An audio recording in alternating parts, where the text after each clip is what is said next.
पवन तनय संकट हरण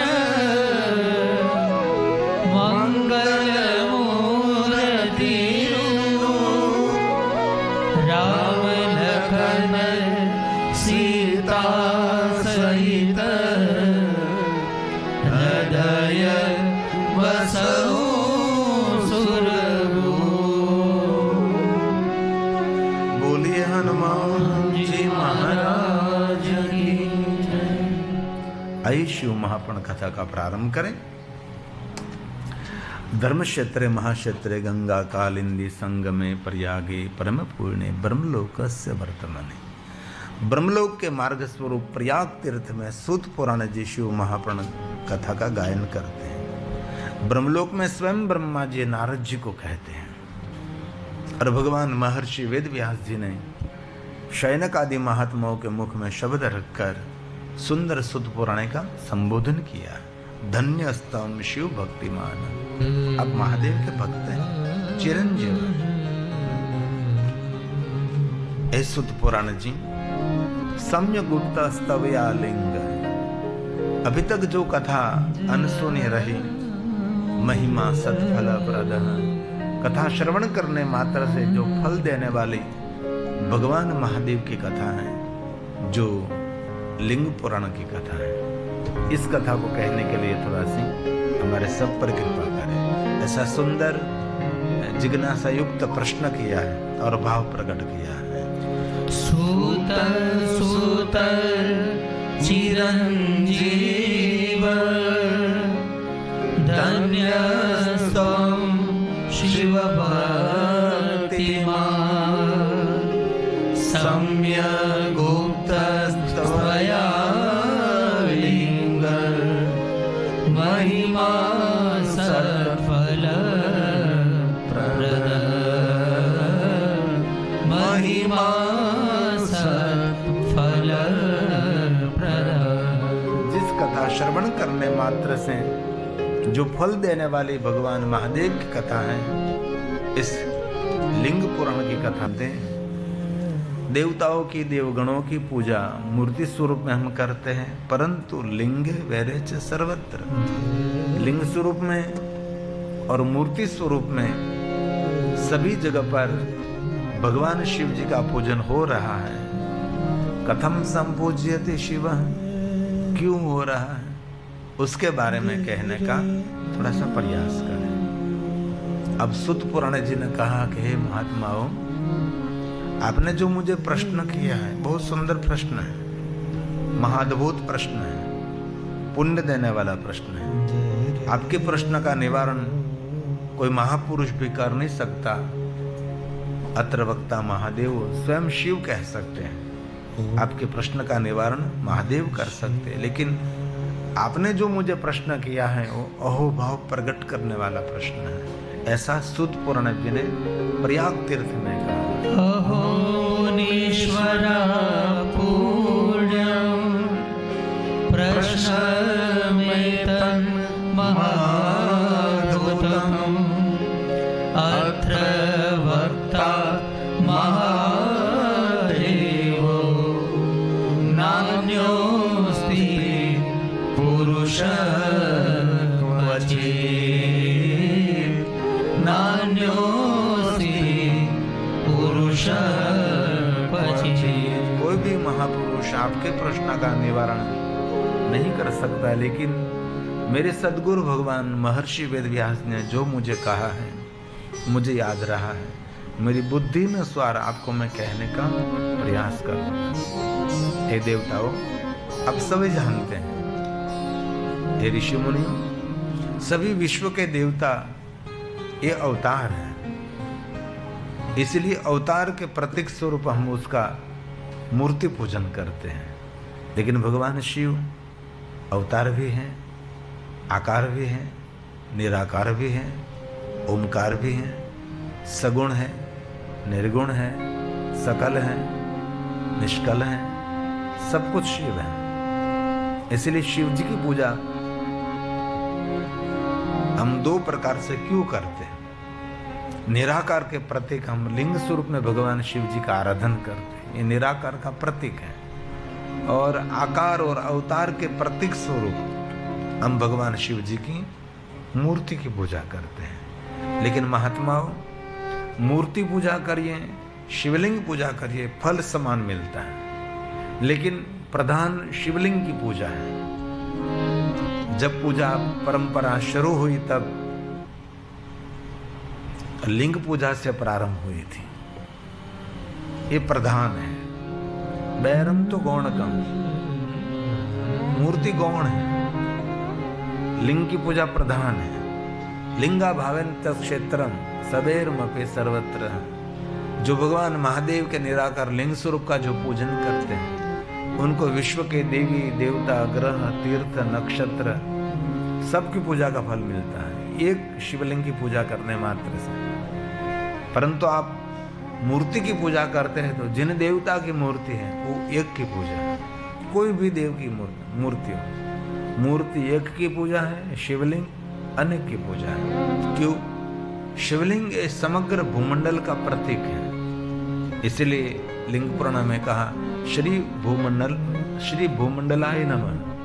भगवान शिव जी का नाम ओम श्री भूमंडलाय लिंगाय नमः। ये लिंग स्वरूप है। आकाशम लिंग विद्या, आकाश का प्रतीक स्वरूप शिवलिंग का पूजन करते हैं। पृथ्वी के प्रतीक स्वरूप हम पीठ का पूजन करते हैं। आकाश हमारे सबके पिता है, धरती माता हमारे सबकी माँ है, हम सबको धारण करते हैं। आकाश हम सब पर अनुग्रह करते हैं। इसीलिए आकाश के प्रतीक स्वरूप हम शिवलिंग का पूजन करते हैं। और आकाश का आकार भी शिवलिंग आकार है।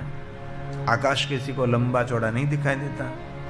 किसी को भी पूछो, आकाश लिंग आकार ही दिखाई देता है। इसलिए आकाश के प्रतीक स्वरूप शिवलिंग की पूजा करते हैं। इसलिए जो कुछ है ब्रह्मांड, चौथ ब्रह्मांड, अनंत कोटि ब्रह्मांड, ग्रह, नक्षत्र, सब कुछ आकाश के अंदर ही है। आकाश से बाहर तो कुछ है ही नहीं। इसलिए जो अंतरिक्ष में है सबकी पूजा एक शिवलिंग में है। इसलिए मूल पूजा, आदि पूजा, श्रेष्ठ पूजा, सर्वोपरि पूजा भगवान महादेव के लिंग स्वरूप की पूजा है। एक शिवलिंग में आलयम सर्वदेवानाम तस्मा लिंग मुच्यते। मनुष्य कोई अलग अलग देवी देवताओं का पूजन न कर सके तो भी सभी देवी देवताओं की पूजा का फल एक भगवान महादेव के शिवलिंग की पूजा से मिलता है। इसलिए आदि पूजा, मूल पूजा, पहली पूजा, श्रेष्ठ पूजा, सर्वोपरि पूजा भगवान महादेव के निराकार लिंग स्वरूप की पूजा है। ये मूल है। पहले निराकार लिंग स्वरूप की पूजा, दूसरी भगवान शिव जी की मूर्ति बनाकर उसकी पूजा करें।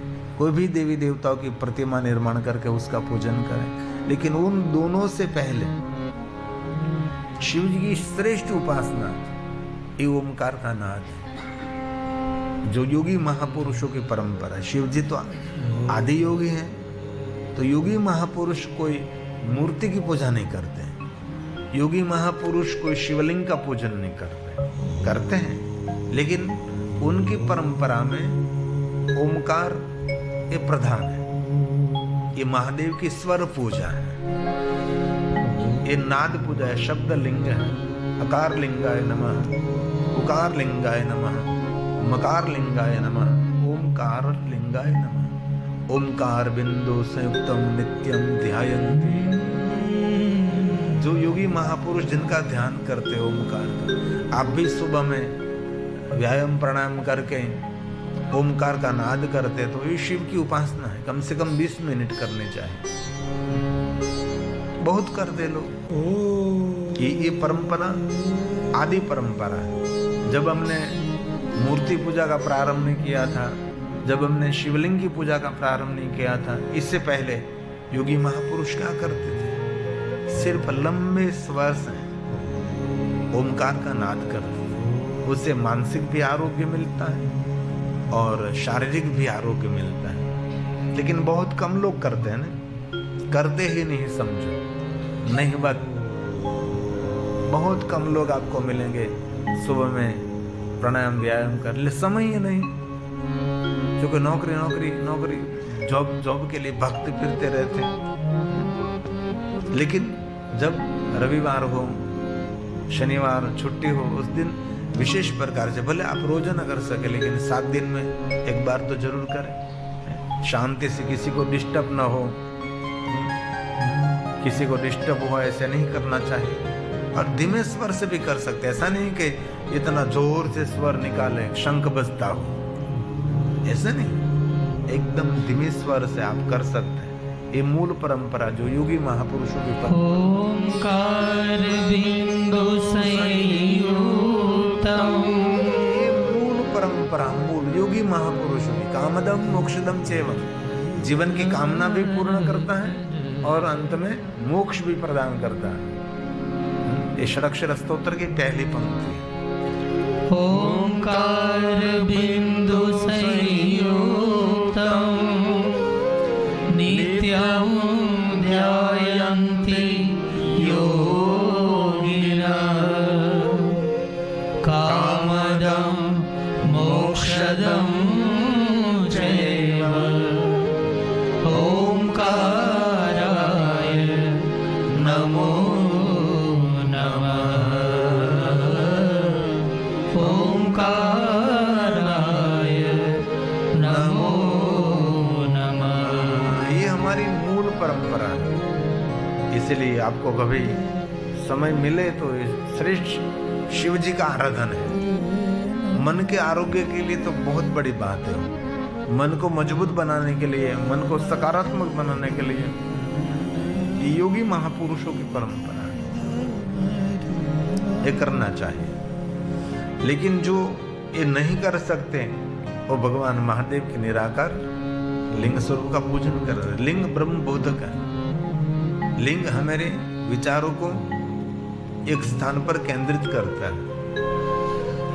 कभी आप शिवलिंग के सामने दृष्टि रखिए तो और कोई विचार आप नहीं कर सकेंगे, सभी विचारों को शांत कर देता है। शिवलिंग विज्ञान नहीं, शिवलिंग महाविज्ञान है। हमारे ऋषि मुनियों की श्रेष्ठ परंपरा है। और कोई पहले देवताओं की पूजा नहीं होती थी, कोई देवताओं की मूर्तियों की कल्पना नहीं की थी हमने, और कोई अवतार परंपरा शुरू नहीं हुई थी, और कोई संप्रदाय परंपरा शुरू नहीं हुई थी। इससे पहले सभी देव, ऋषि, मनुष्य क्या करते थे? शिवलिंग का पूजन करते थे। और शिवलिंग की पूजा करते करते सबने कल्पना की, देवताओं की मूर्ति निर्माण की और मूर्ति पूजा का प्रारंभ हुआ। बाद में अवतार परंपरा अस्तित्व में आई। अवतार को हमने लक्षणों देखकर उसको भगवान के रूप में स्वीकारा, उसका पूजन किया। अवतार के नाम से बहुत सारी विचारधारा प्रकट हुई जिनको हम संप्रदाय कहते हैं। और कोई संप्रदाय नहीं था, कोई मूर्तियों की पूजा नहीं थी, कोई अवतार परंपरा नहीं थी। तब सब लोग भगवान महादेव के निराकार लिंग स्वरूप का पूजन कर रहे हैं। तो प्रश्न होना चाहिए कि पहली बार शिवलिंग पूजन किसने किया? तो ये जवाब कहाँ है? लिंगाष्टक में है।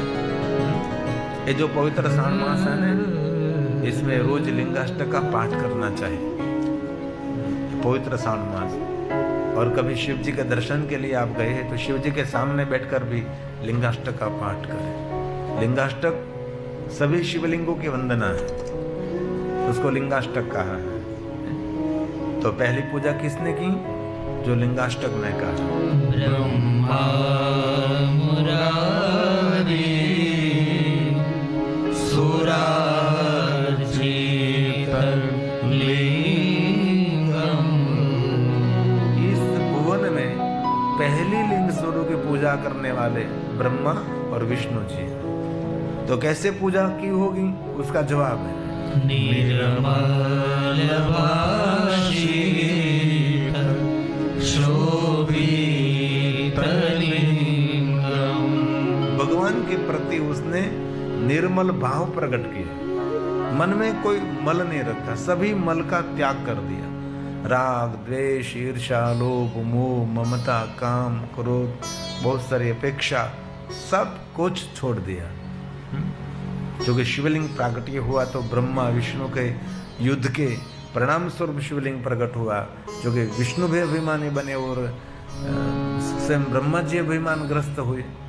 दोनों ने शिव जी को भूलकर मैं बड़ा हूं ऐसा करके युद्ध किया था। युद्ध को शांत करने के लिए भगवान स्वयं प्रकट हुए थे।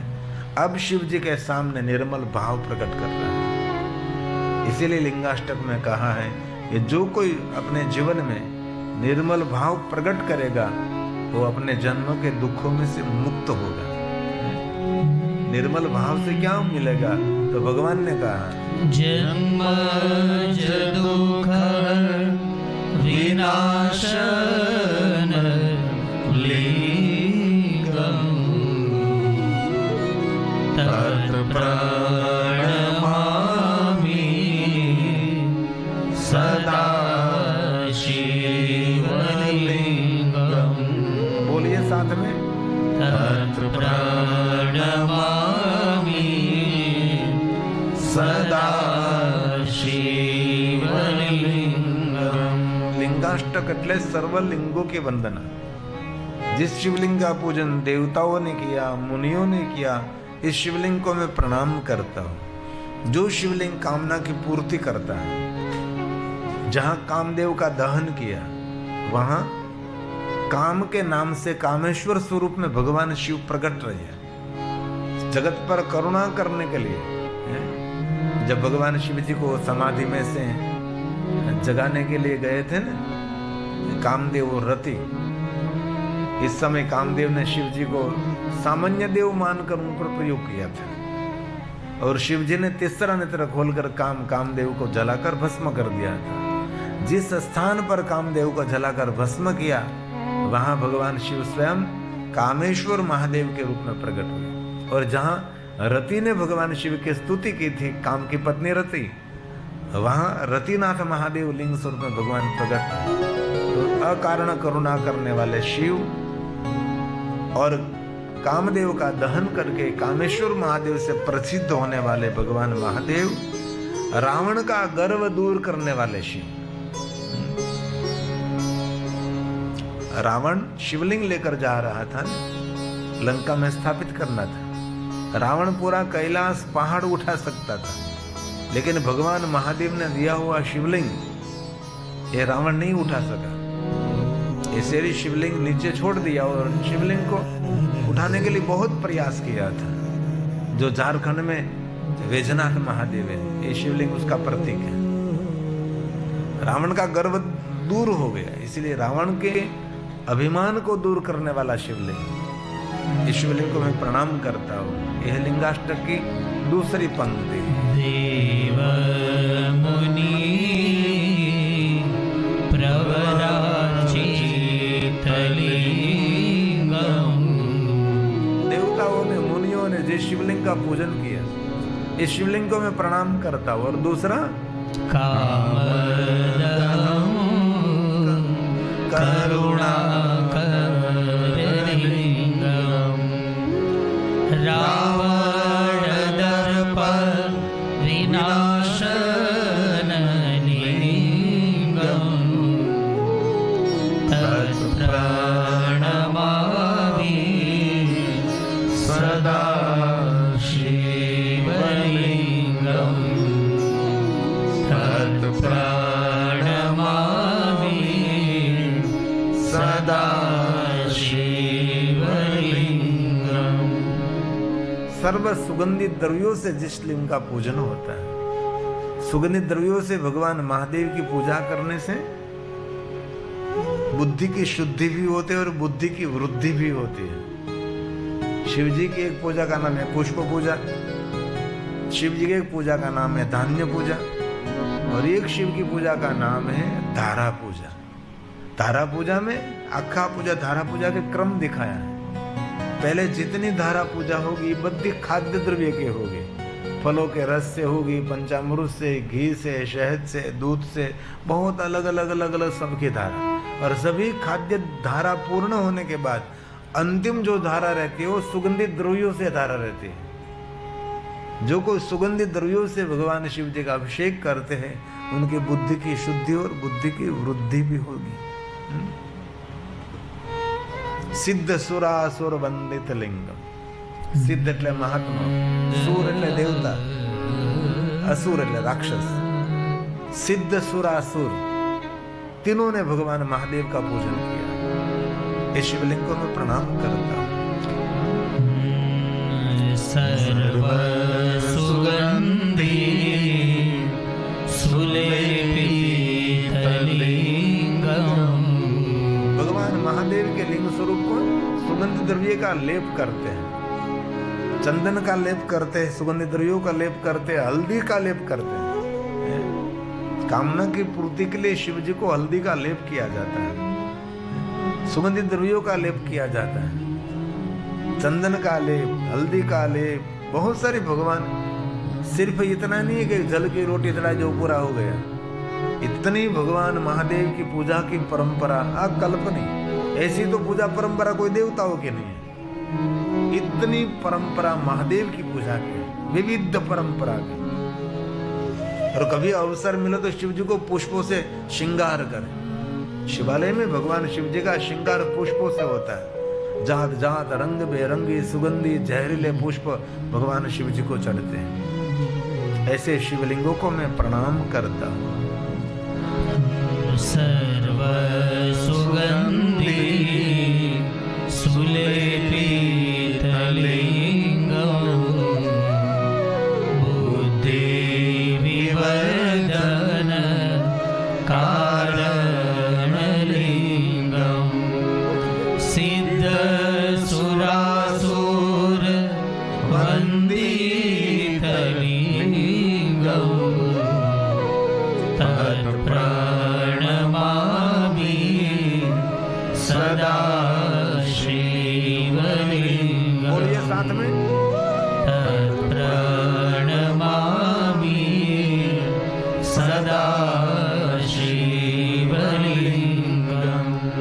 राजा महाराजा धनपतियों सोना चांदी हीरा मोती ज्वारियात से भगवान महादेव का पूजन करते थे। राजा महाराजा शिव जी को क्या चढ़ाते थे? सोना सोना रूपा चांदी कनक महामणि भूषित। सोना चांदी हीरे मोती ज्वारियात से भगवान शिव का पूजन करते थे। और ब्राह्मणों कमल पुष्पों से महादेव का पूजन करते थे। इसीलिए प्राचीन कोई शिवालय होगा ना, वहां पास में जरूर कहीं सरोवर मिलेगा आपको। सरोवर में कमल खिलते हैं, इस कमल को लेकर भगवान शिव जी को चढ़ाते हैं। आपने अनुभव किया होगा, जो प्राचीन अति प्राचीन शिवालय होगा तो आसपास कहीं सरोवर में कमल खिलते हैं। भगवान शिव जी को जलाभिषेक करने से मन की शांति मिलती है। शिव जी को पुष्प का श्रृंगार करने से सद्गुण की वृद्धि होती है, जीवन सुगंधित बनता है, जीवन आह्लादित बनता है। ये लिंगाष्टक की अद्भुत अद्भुत महिमा है। कनक महामणि भूषितलिंगम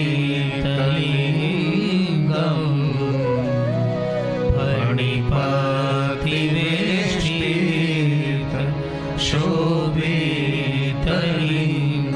बोलिए, दक्ष सुयज्ञ विनाशनलिंगम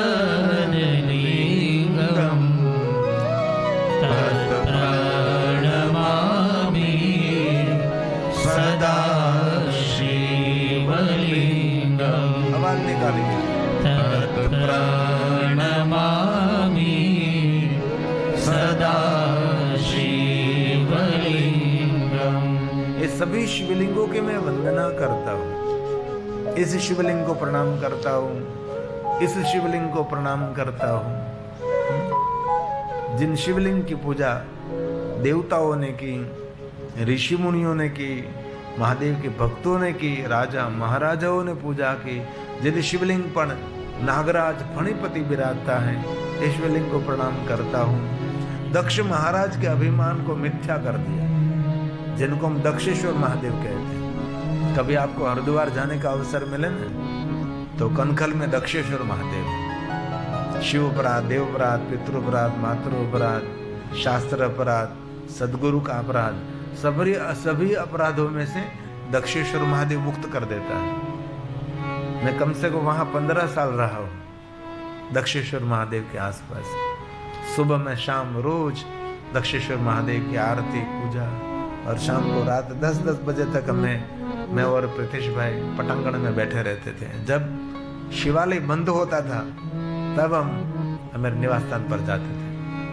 वहां गंगा भी है, दक्षेश्वर महादेव है, हनुमान जी महाराज है, ब्रह्मेश्वर महादेव है।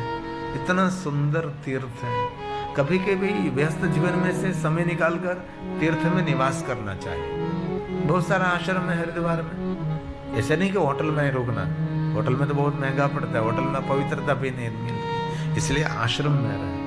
बहुत सारे आश्रम है, वहां सब कुछ भोजन, सात्विक रहना सब कुछ मिल जाता है। लेकिन निकल नहीं सकते मनुष्य, पूरा जीवन ऐसे व्यस्त हो जाता है। बच्चे बड़े हो जाने के बाद जाएंगे, बाद में बच्चे के बच्चे बड़े हो जाने के बाद जाएंगे, लेकिन जाएंगे जरूर, लेकिन ऊपर तीर्थ में जाने का उसका अवसर नहीं मिलता। ऐसे बहुत जीवात्मा और बहुत सारे बड़े बड़े धनपति सेठों के साथ में रहता था, बड़े धनपति सेठों के साथ, और हमारी सेवा करते थे। जो कि मैं वहां पढ़ता था, ये सब अपने जहाज जंजाल छोड़कर बस आश्रम में एक कमरा अपना बना लेते हैं और वहां रहते हैं और आश्रम की रोटी खाते हैं। और इतना सुंदर जीवन, अंतिम पड़ाव कैसे बिताना चाहिए, अंतिम पड़ाव। और तीर्थ में कोई शरीर छूटे तो इसको शरीर छूटा नहीं कहते, उसको मुक्ति मिले कहते हैं। ये बहुत बड़ी बात है। लिंगाष्टक पूरा करना है। कुमकुम चंदन लेपितलिंगम। वैसे ही पवित्र श्रावण मास गुरु पूर्णिमा से शुरू हो जाता है। हम गुजराती लोग 15 दिन पीछे करते हैं, लेकिन अभी देखे जो उत्तर भारत में तो अभी पवित्र श्रावण मास धाम-धूम, कावड़िया कावड़िया कावड़िया। इस समय कभी हरिद्वार नहीं जाना चाहिए, काशी में नहीं जाना चाहिए, कहीं शिव स्थान है, कोई ज्योतिर्लिंगों में इस समय नहीं जाना चाहिए, क्योंकि लाखों कावड़िया होती है। हरिद्वार में 25 लाख से ज्यादा कावड़िया लोग होते हैं। गंगा में से गंगा जल भरकर कावड़े में लेकर भगवान को चढ़ाते हैं, और गंगा जल लेकर कावड़े लेकर अपने गांव तक जाते हैं। कभी कावड़े नीचे नहीं छोड़ते, ऐसे अपने गांव में जाकर शिव जी को गंगा जल चढ़ाते हैं। ऐसे कावड़िया अभी बहुत लाखों की संख्या में। हमने तो ये देखा है दृश्य, पूरी रात जागता रहता है, पूरी रात सभी लोग जागते रहते हैं, बड़े बड़े डीजे बजाते हैं और बड़े बड़े ग्रुप में, और जहाँ देखो वहाँ लंगर हैं, भोजन की सभी सुविधा व्यवस्था, ऐसे उत्सव जैसा लगता है कावड़िया। पूरा रोड जाम हो जाता है, ट्रैफिक जाम। कोई यात्री जो इस समय गया तो समझो कभी हरिद्वार जाने का नाम नहीं लेगा वो, इसलिए इस समय कभी नहीं जाना है। ये कावड़िया की सीजन कहते हैं उसको। कुमकुम चंदन लेपितलिंगम। भगवान को कभी कुमकुम चढ़ाई, भगवान को रक्तवर्ण चंदन, श्वेत चंदन, केसर युक्त चंदन, गंगा जल युक्त चंदन, भगवान शिव जी को चंदन का लेप कर। आपके घर में एक छोटा सा शिवलिंग, उसको भी लेप कर सकते हैं। बड़े शिवलिंग तो करना तो बहुत बड़ी बात है, लेकिन ये कभी अवसर न मिले तो आपके घर में एक छोटा सा शिवलिंग है, उसको चंदन का लेप करें। और शिव पुराण ग्रंथ में कहा भी है, जो भगवान को चंदन का लेप करते हैं उसको इंद्र भी पराजित नहीं कर सकता। इतना सामर्थ्यवान वो मनुष्य बनेगा। लेकिन ये चंदन बनाना पड़ता है, पहले डब्बे नहीं 10 रुपया वाले, ये कोई चंदन नहीं है, ये तो केमिकल हो तो कलर है, वो तो कपाल भी काला कर देता है। ये नहीं, सुखड़ का कांस्ट आता है, उसको ताकत लगाकर घिसना पड़ता है। ऐसे केसर मिलाकर ऐसे चंदन बनाकर भगवान शिव जी को ताकत लगानी पड़ती है। मैं तो रिकॉर्डिंग करता हूँ, इसीलिए पोछो बाकी तो 2 हाथ से लगाना पड़ता है, बहुत ताकत लगाकर ये सब कुछ चंदन बनता है। तो ये लिंगाष्टक की सुंदर पंक्ति है। कुमकुम चंदन लेपितलिंगम। कमल पुष्प चढ़े, पंकज એટલે कमल, पंकजहार सुशोभितलिंगम। संचित पाप विनाशनलिंगम। जन्म जन्मांतर के पापों में से शिव मुक्त कर सकता है।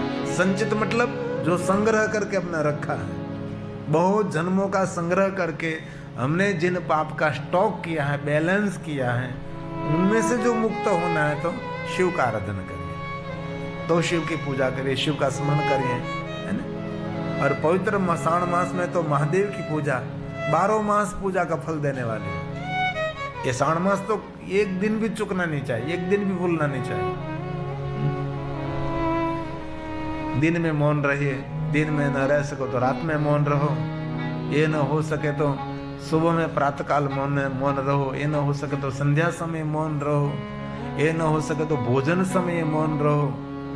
पवित्र सावन मास में मौन की बहुत बड़ी महिमा है। तो लिंगाष्टक कहता तत्प्रणमामि सदा शिवलिंगम। बोलिए, तत्प्रणमामि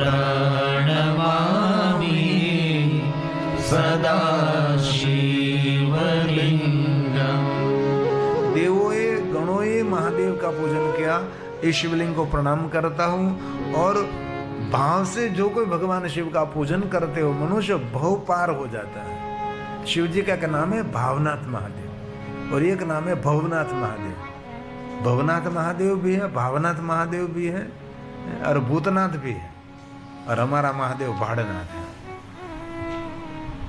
भाड़ियो कुओ कहता था, એટલે ભાડિયા કુવાના કિનારે એક નાનકડી ખોખલી દેરી હતી। નાનકડું દેવરું નથી આપણે વાર્તામાં શિવજી નાનકડી ખોખલી દેરી હતી, એવી નાનકડી ખોખલી દેરી હતી। અને એ ખોખલી દેરીમાંથી આજે આપસોના સાથ અને સહયોગથી ગુજરાતનું મોટામાં મોટું શિવાલય નિર્માણ થવા જઈ રહ્યું છે। એ शिवालयમાં फर्क बस कथा सुनने वाले श्रोताओं की तालियों का आवाज ही गूंज रहा है। ये सबके सहयोग से, मैं तो निमित्त मात्र एक मध्यस्थी हूँ, यहाँ से लेकर वहां भगवान को दे देता हूँ। और जल्दी जल्दी शिवालय हम पूरा करेंगे, जाहिरात तो करेंगे, जिनको आ सके आएंगे। तो देवगणाची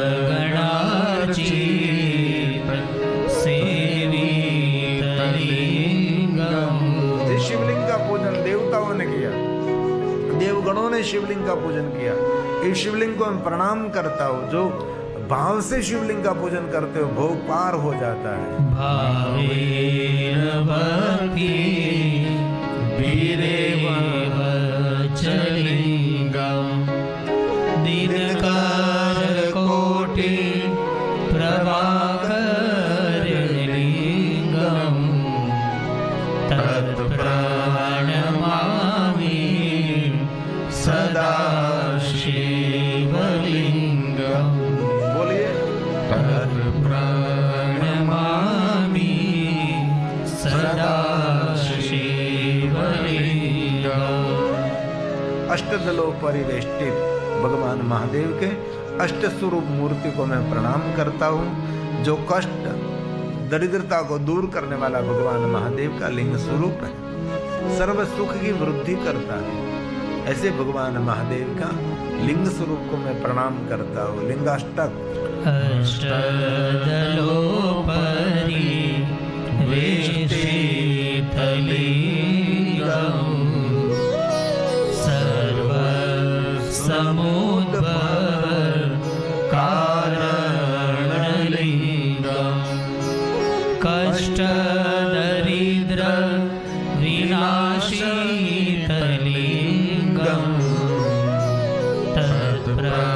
तत्प्रणमामि सदा शिवलिंगम तत्प्रणमामि सदा शिवलिंगम। अंतिम पंक्ति में कहा सुरगुरु सुरवर, देवताओं के गुरु बृहस्पति देव और सुरवर देवताओं के राजा इंद्रदेव जिन शिवलिंग का पूजन करते हैं। इस शिवलिंग को मैं प्रणाम करता हूँ, क्योंकि देवगुरु ने भी शिवलिंग का ही पूजन किया है, देवराज इंद्र ने भी शिवलिंग का पूजन किया है। कैसे किया?